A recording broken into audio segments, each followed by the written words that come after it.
ஒரு அழகான கிராமத்தில் மாலை நேரம் மெதுவாக இரவாக மாறிக்கொண்டிருந்தது. அந்த கிராமத்தில் ஒரு சின்ன பையன் இருந்தான். அவன் பெயர் தெனாலிராமன். சின்ன வயசுதான், ஆனா அவனுடைய புத்தி ரொம்ப பெரியது. தெனாலி எப்போதும் சந்தோஷமாக நடந்தான், சுற்றி பார்த்தான், புதிய விஷயங்களை கவனித்தான். அன்று கூட அவன் அமைதியாக கிராமச் சாலையில் நடந்து கொண்டிருந்தான். ஆனா அவனை யாரோ கவனித்துக் கொண்டிருந்தார்கள். 2 திருடர்கள் ஒரு குடிசையின் பின்னால் மறைந்து நின்றார்கள்.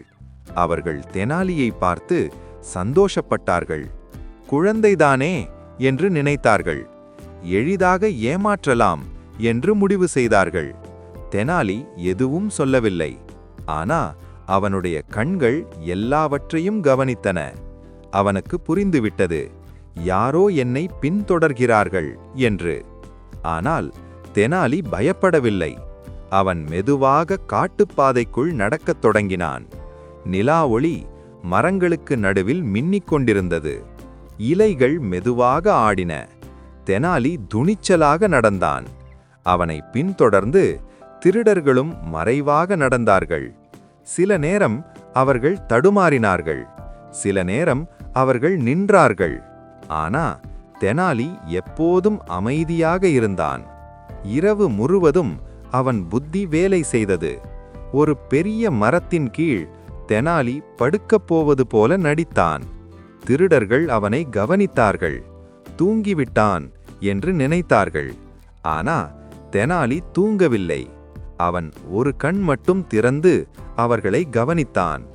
அப்போதுதான் அவன் ஒரு யோசனை செய்தான்.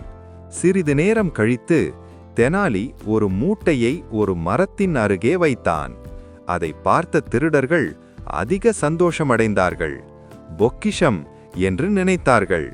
அவர்கள் மூட்டையை எடுத்துக்கொண்டு மகிழ்ச்சியாக ஓடினார்கள். அவர்கள் நினைத்தது போல அது பொக்கிஷமில்லை. அந்த மூட்டையை திறந்தவுடன் அதற்குள் ஓலைச்சுவடிகள்தான் இருந்தன. திருடர்கள் அதிர்ச்சியடைந்தார்கள். அவர்களுக்கு புரிந்தது, நாம் ஏமாற்றப்பட்டு விட்டோம் என்று.